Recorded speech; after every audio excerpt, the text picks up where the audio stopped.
Hey guys, in today's video, I'm going to go over my Fortnite Battle Royale settings. If you guys do find this video helpful, please do remember to use code, lets me do it. Please do remember to use code evolve-jake in the Fortnite item shop. If you do use this code, Epic gives me a percentage of the money that you spend in-game, so it is much appreciated. Also, please do remember to like the video and subscribe if you would like to see more. I'm going to start off with my sensitivity. Where is it at? I don't even know. I'm new to okay, here we go. So I play on linear to start with.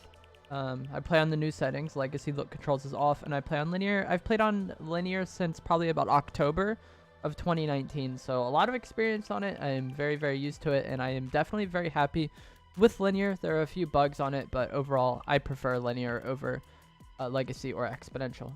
Controller auto run is off. Builder Pro build immediately on. This doesn't matter since I have edit bound to its own button. Vibration I play off, but it's just a preference.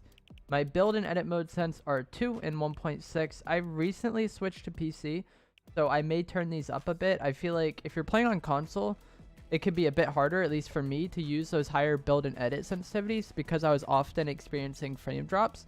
Whereas now that I'm on PC, my frame rate is pretty much always 144. So I feel like I can maybe take better advantage of like the higher build and edit sense, but for now I am on 2 and 1.6. My horizontal and vertical speed are just 40%. Might go up a little bit. Like I said, I just switched to PC. Might go up to like maybe 45 at some point, but not too much higher than what I'm at. My ADS is 14 on each.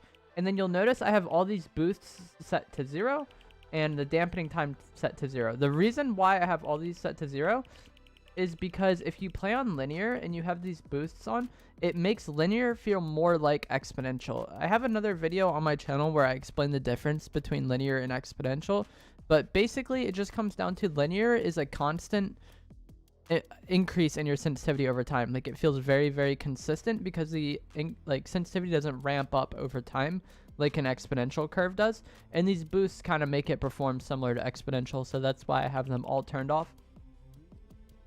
My dead zones is 10% each.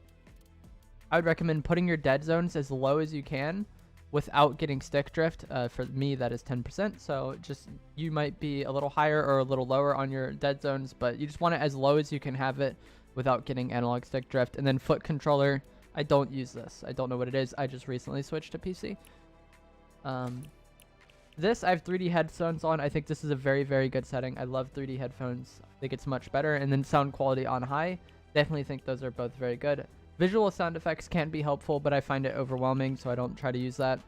And then as far as my keybinds go, nothing too crazy. My keybinds look very basic. I play claw, so I can hit the A, X, B, and Y buttons without taking my thumbs off the analog stick. But I also use one paddle, and that is for switch mode.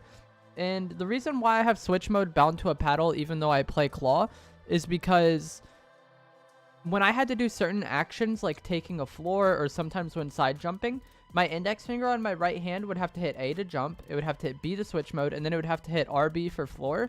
So I just found that a little too much at sometimes, so that's why I switched to using paddle switch mode. I'm still getting used to it. It hasn't been the best so far. I've been struggling, but I think down the line, once I'm really used to these keybinds, it will make me better in the long run. I feel like I'll be much better at taking walls because of it, especially floors. I couldn't even take them at all beforehand.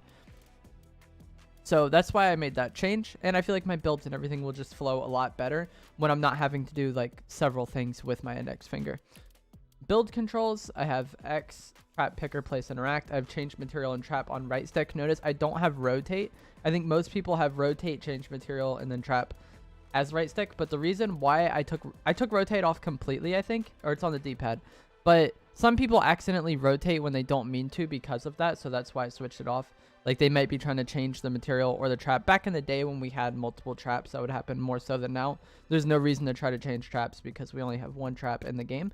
But back in the day, some people would mess up and accidentally rotate the ramps because of that, so that's why I unbound that. Then we also have edit as a single bind. That's pretty important because that's going to give you your fastest editing time that you can get. And then as far as my edit controls go, I have LT confirm and then right stick reset. I really like this. I think I'm going to add another paddle for reset though at some point once I'm used to my first paddle, because as you notice, my reset button is the same as my crouch button. And that can cause some complications where like you think you grabbed an edit and you try to reset and then you just ended up crouching and you look kind of dumb, and it can be pretty easy for the enemy to shoot you at that point. So I might change my reset bind at some point or add it to a paddle. And once again, my dead zones are 0.10. I think that's mostly everything. Sprint by default is a very good setting. I really like sprint by default. It frees up a keybind and it just makes sure you're moving as fast as you can move at all times. Auto open doors I really like because it makes it to where if you ever mess up an edit, you don't lose momentum because of it, and it just doesn't really hurt you in any way. Mark danger is pretty good. Auto pick up weapons I do not have on. Auto sort consumables to the right I do not have on. I don't think that's a good setting because I usually put my AR last. Reset building choice, turbo building on. Confirm edit on release. I don't like this. I have another video on my channel about it, but I think if you're used to double edit keybinds, then that's just better than confirm edit on release. And I don't know if there's anything too important here. Tap to search interact is pretty good. I have another video of that on my channel, but basically I feel like for 50-50ing chests, tap to search / interact is a little bit better because you can just hold the search button the entire time rather than trying to spam it out faster than your opponent. So it's pretty good. Never record replays on. If you play on console or you struggle with like your game having lower frame rate, you might want to turn that off, but my frame rate has been pretty good since I switched to PC, so now I have it on. I don't have a colorblind mode at the moment. And then as far as my settings go on PC, I have view distance set to epic, shadows off, anti-aliasing off, textures on medium, effects on low, post-processing on low, VSync off, motion blur on, show FPS on.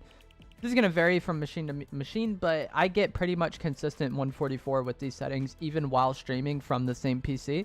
So that's why I like them. A lot of these things make it really easy to see people. Oh, what did I just do? A lot of these make it very easy to see people, like the view distance on epic, having shadows and effects low or off. It makes it very easy to spot enemy players across the map because they're far more detailed than the rest of the background. So I really like having these settings in addition to making the game run better, which is nice. So that's going to be it for this video, guys. I hope you found it helpful or informative. If you have any questions about my settings, leave a comment down below and I will do my best to answer it. And remember, drop a like, subscribe, and use code evolve-jake in the item shop. I'll see you guys another time.